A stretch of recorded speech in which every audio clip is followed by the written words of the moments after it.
我是赵少康，欢迎来到 TVBS 少康战情室。在我们现场特别来宾，沈富雄委员、吴峥发言人、尹乃菁小姐、张思刚议员、游淑慧议员、陈婉慧委员。好，那么哇，这立法院从昨天晚上开始哈，其实已经搞了好几天了哈。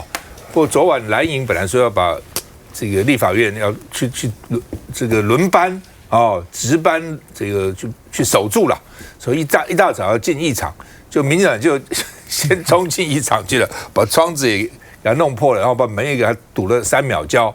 哦，国民党也各种给息各种工具啊，也找了开锁这样的声音，终于突破进去了哈。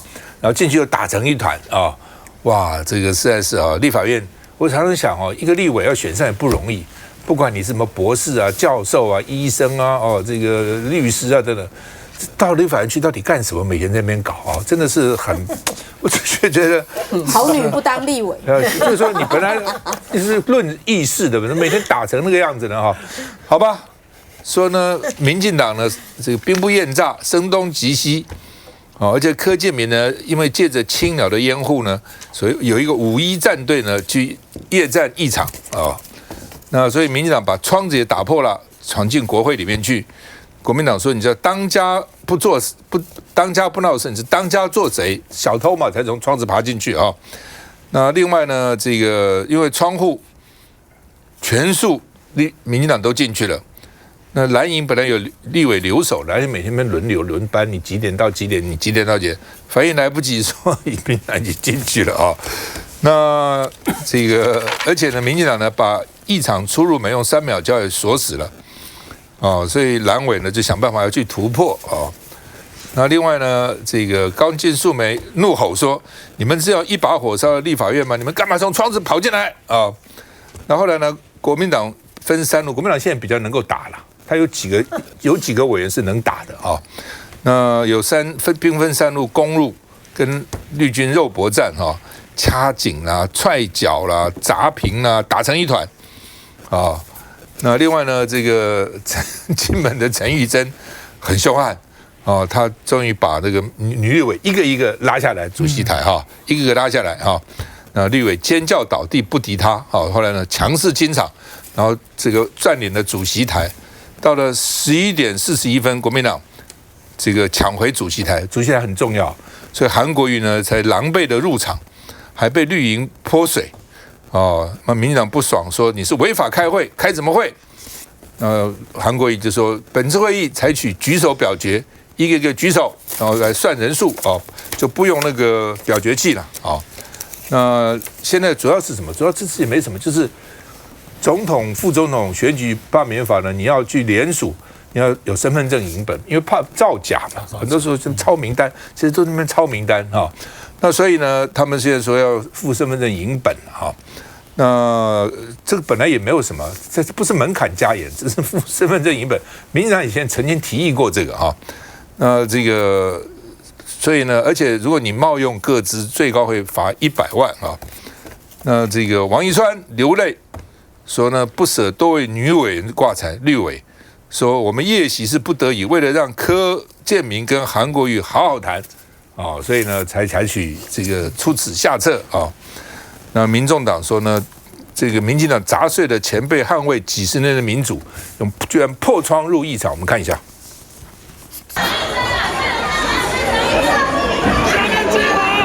金门女战神全副武装，一步一步爬上主席台，只见一人打6绿委，怎么拦都拦不住，还顺势把对手拉了下来。国民党团火力全开，要凭选罢法、限速法、财划法顺利过关，又拖又拉，把先占领议场的赖瑞隆、钟嘉宾统统退出议场。蔡英与王世坚本来想再进入议场，但蓝委迅速组成人墙，把他们团团包围。女蓝委更是冲到底，先把主席台上的吴佩仪抓下来，不到几秒钟时间，陈玉珍一手拉住林怡景，让她瞬间从院长位置消失。大约10点半，国民党团顺利拿到议场主导权。只是这一路不简单，蓝委先是9点一到多点开花，4门齐发，带上开锁工具，兵分多路要冲破被上锁的大门。黄素芳全力喷水阻挡，但国民党团凭人数优势推翻椅子墙，大军压境。都是你们国民党制造的，没水要不要中啦？要不要中了啦？要不要中了啦？学国民党跟民众党。抗议民进党暴力戒严，但双方立委也纷纷挂彩。赖世宝受伤，林楚英也送医。如今立法院持续僵持，蓝营霸占主席台，要等韩国瑜来开会，朝野对立恐怕也继续升温。老沈怎么看？那个主持人，我们今天的来宾里头，当然你不算，你是主持人，我们来宾里头啊，只有晚会跟我当过委员，那我刚才有求证过晚会，我说你那个比较不长的任期里头，你有没有打过架？他说没有，那所以今天打过架的只有我一个人，所以我可以回顾一下我们过去的经验，然后看看以前跟现在有什么不同。是有很大的不同，不过你刚才有讲到底什么样的人适合当立法委员？我告诉你，起码块头要大，但是块头不能笨，不能很笨，要灵活，要有一点武功所以我觉得区域的初选的时候，大家就要考虑这一点。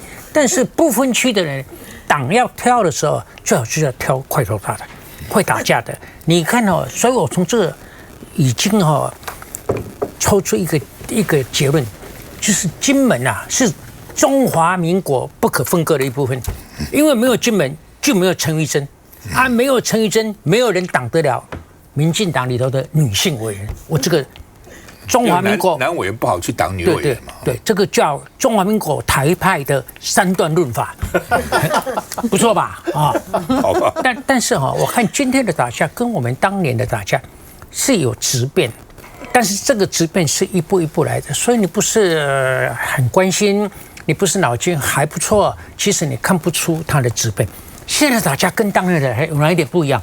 很狠啊，真的很狠啊，真的是不择手段的还有呢，你说国民党，你说你们厉害，然后已经在外面等多久了？民进党技高一筹，你们的设计他都想过了，所以他要破你们的，就是要再高一层，所以你们以后。就是说，国民党就是说，他想高一层，我再高一层，叫无限制的螺旋向上，你就赢了。但是这个不容易啊，这个不容易。那现在为什么那么狠？你说他们仇恨很深，对，但是只限那个场那个一散会以后就没有了，那个仇恨烟消云散，甚至可以打麻将，甚至可以一起吃饭都没有问题的。所以这个是一个精神分裂状态下的一个演员那为什么这个要玩得那么狠呢？这个是目的不一样以前打的时候，也许为了一个议题，那对方不能接受了后果就他不能接受，跟他的政策不合。现在不是现在3个法里头，除了财化法，因为地方拿了中央的钱，那大概国民党说民进党也不会很反对。其他2个法都是蓝白的这种脆弱的核。要去巩固他脆弱的国会多数，而民进党不会让他过，因为你一过了，我这个以后到了2028选举之前我这个情势没扭转过来，我以后都是挨打的局面我这总统白做的，你知道吗？你加起来一定赢我你赢我，你搞出来的东西这柯建铭这种。看过天下沧桑的人都觉得这个如上考妣，那就北魏西辽一个在没有国家完了，他真的有那么严重所以他非要让那个为什么呢？因为现在我们跟南韩很类似但是南韩的尹锡悦就是说他沉不住气，他一下子就动了大戒严。我们民进党厉害民进党有3个大，一个是大法官一个是大罢免。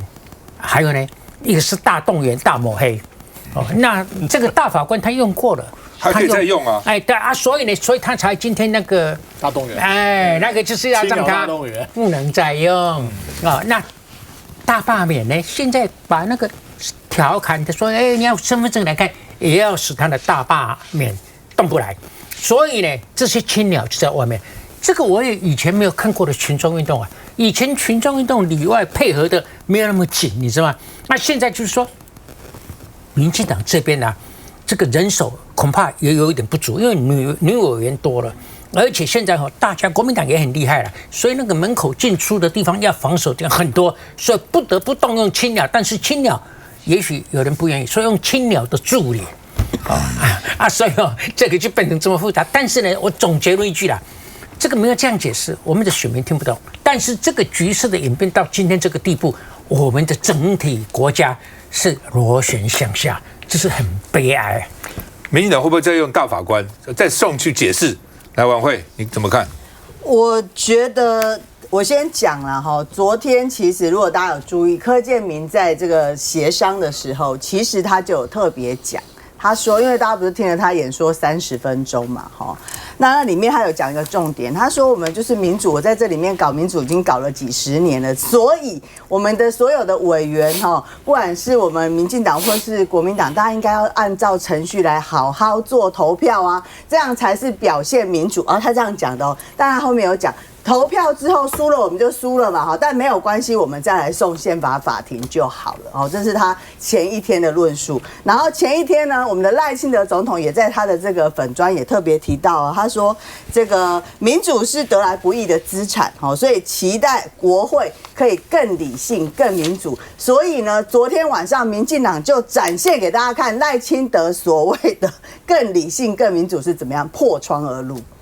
大家昨天看到那个场景真的是吓到，直接打破玻璃。我先讲刚刚那个大佬讲到我们在立法院的一个经验啊，老实说，我们进去的第一天还真的进到议场先看，然后从这个地方要往上跳到底有多困难，你知道身体真的要练过这样子哈，所以这个。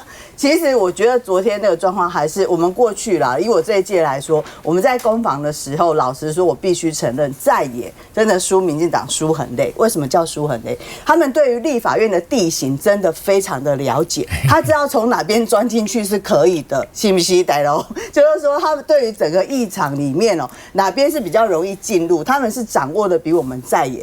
来得更清楚，你知道为什么？因为他们有过去的路径，那再也没有过去的路径啊。民众党就是刚刚成立，那时候我们是第1届而已嘛。那国民党就像昨天那样，都很守规矩啊，就按照排队啊，所以你根本就不知道说他要攻哪个门，或者是他是基本上连窗户这一招他都可以想得出来。所以我觉得啦，就是我觉得目前我看到的这个民进党的一个状况，他其实就是要升高。这个大家的这个仇恨的感觉，包含青鸟的整个动员，我看他还想办这个傅昆萁，我刚刚就在看，他说要办这个傅昆萁的这个相关的一个游行，就是说，我觉得在明年的这个罢免，因为我觉得他们一定是要来做这个部分的操作，他为了操作这个部分，所以他现在要把仇恨值先拉上来之后，他才有办法去做罢免，因为罢免大家都知道，如果仇恨值不够高的话，是没有办法来做相关的操作。好吧，今天预备通过哪些案哈？这个选罢法。宪法诉讼法、财政这个财划法啊，那到底能够通过多少？今天这个选罢法的这个门槛要附身份证影本啊，并不是这个+1哈，就是罢免票比当选票多1票，不是这个，只是要联署的罢免的时候呢，你要有附身份证影本，免得他乱抄啦，死人也抄进去了，等等等等啊。比如我再讲基隆的例子，基隆这次他们说。那个联署很多都是抄的，但是为什么选委会不查呢？说算了，查出来有很多争议，哎呀，算了，最后就几乎都就是按照怎么联署怎么过了啊，那就到了这个罢免再看真章嘛啊，所以这中间因为很难查了啊，你如果说这个真的都是用很多这个人头啊或者抄名单啊等等，其实很难查的了，所以这其实民进党有什么好反对？他们以前也提过这个案啊。所以如果说有些案子你提出来正当性不足，那个是会引起公愤的。但这个我不懂啊，就是你闹半天，你给老百姓诉求，老百姓听不懂，这个有什么好闹的呢？休息再回来。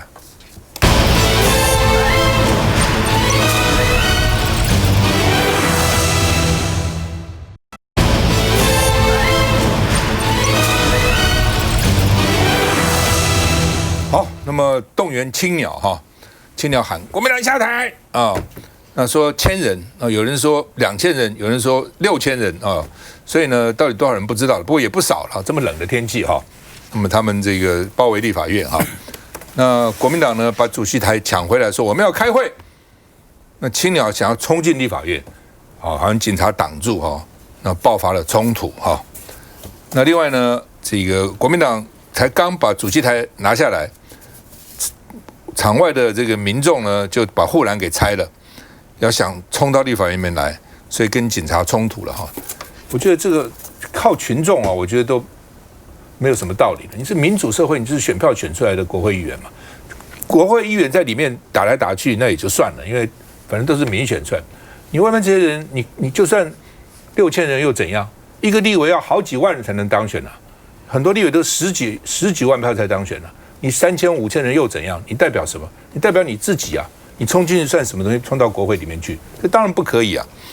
那沈伯洋说，我们必须冲过去哦。因为青鸟把铁马护栏都拆掉了啊，爆发肢体冲突了啊。那王世坚说，今天是立法院30年最大的耻辱。那另外呢，傅昆萁被逼成皇帝哦，所以要求傅昆萁下台哦，要傅昆萁下台。那另外呢，这个其实原来国民党的名单也没有傅昆萁，就算按照原来的什么联署到花莲也罢免不了傅昆萁了哦。那他们现在就看那个当时呢只赢一点点的哦，这个擦边进去的，想要把那些人拉下来。那国民党说呢，赖清德制造仇恨，青鸟变成民进党的党卫军啊、哦。那另外呢，因为有警力了啊，我看他们说动员200个警察，必要的时候可以再动员200个警察。然后场内就是保六负责，外面是几个分局。林亮君呢轰蒋万安说：“台北市在戒严吗？为什么出动这么多警察啊、哦？”那另外呢，这个柯建铭说，未来1个月是国家存亡的关键。选罢法通过呢，是蓝白跟中国唱和，民进党没有办法执政，国家必亡。现在民党不执政，这个逻辑也很奇怪哈。就蓝白跟中共，这个跟中共有什么关系？联署那个用身份证跟中共有什么关系？哦，他大概是说这样的话呢，就不能让他们罢免掉几个国民党委员。那如果罢免掉几个国民党委员，这个蓝白可能就不过半，那就不可能在立法院呢这个通过议事。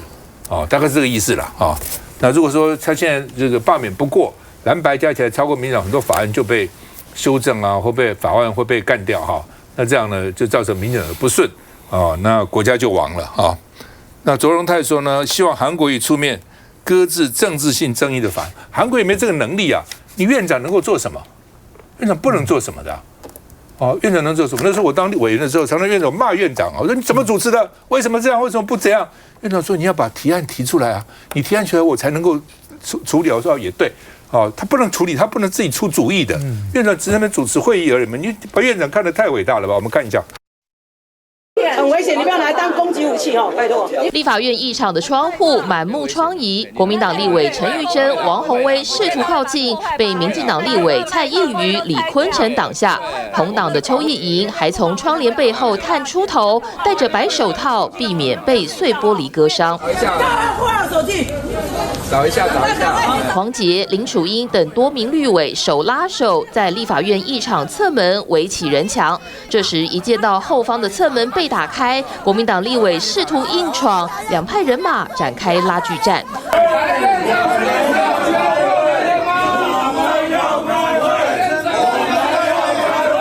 不满国民党强行要破门，民进党把矛头指向被团团包围的立法院长韩国瑜。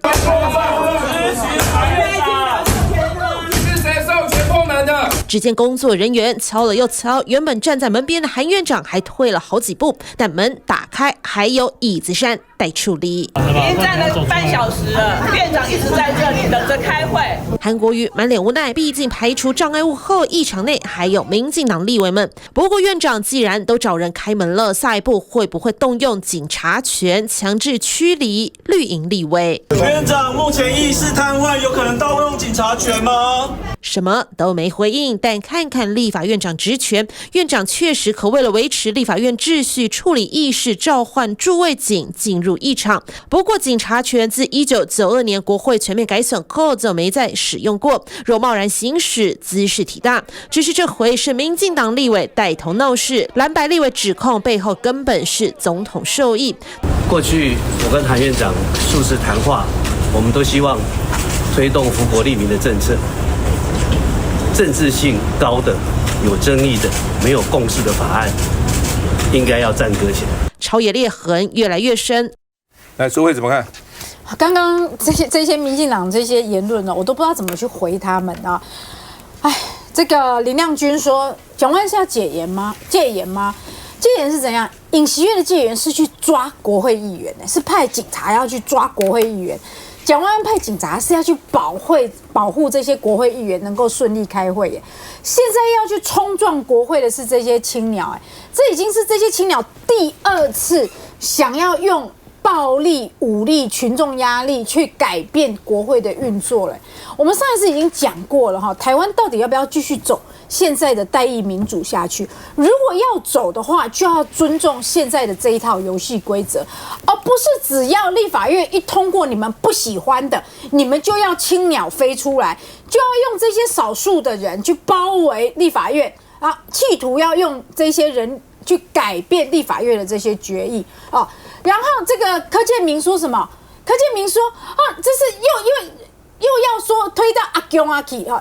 我之前就说了，民进党就是非常想要把尹锡悦的话，觉得尹锡悦完全说出他们心目中的话哦，这个3预算哦，弹劾我的官员哦，就是跟北韩勾结在一起。现在民进党也不是一样吗？哦，修选办法要用身份证哦，这就是跟阿公啊搞在一起。请问一下，修选办法、身份证、限速法，为什么又跟中共有关了呢？这个跟不是跟尹锡悦翻版吗？民进党只差没有跟尹锡悦一样说戒严，哈，去把国民党的立法委员全部给我抓起来，只差没有宣布这样子而已哦。所以我觉得哈，昨天我看到立法院又这样，看到那些立委诸公们穿着西装啊，然后破窗爬进窗户里面。我说真的好男好女哦，不当立法委员。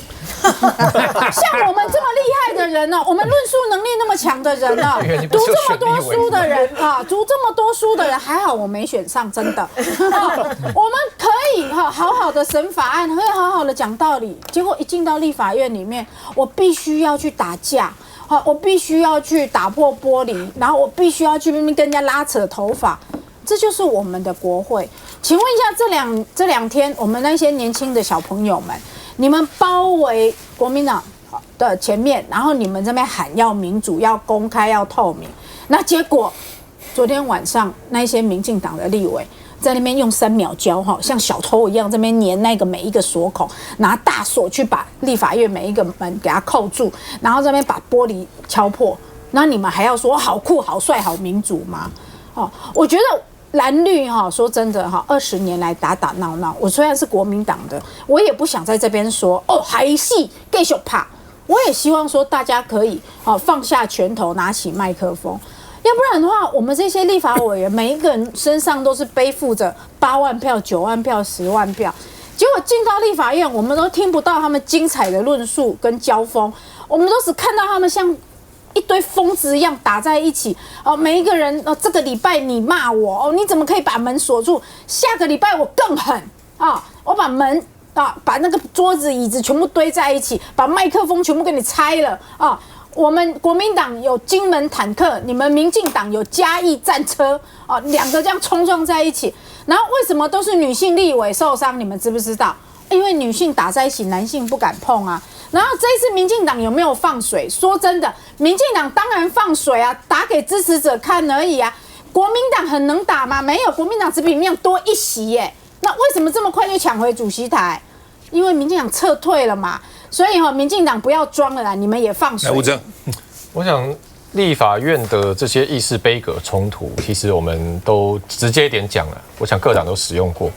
那这是几十年来台湾国会最终发展成的生态，所以我觉得现在其实也不需要太纠结在今天我们看到这些新闻画面，可能要讨论的话比较有意义，还是讨论背后今天要处理的选罢法、限速法、财划法，那各党立场到底是什么？因为包含黄国昌之前当立委的时候，他为了劳基法，当时也是率领徐永明其他立委把议场大门锁起来。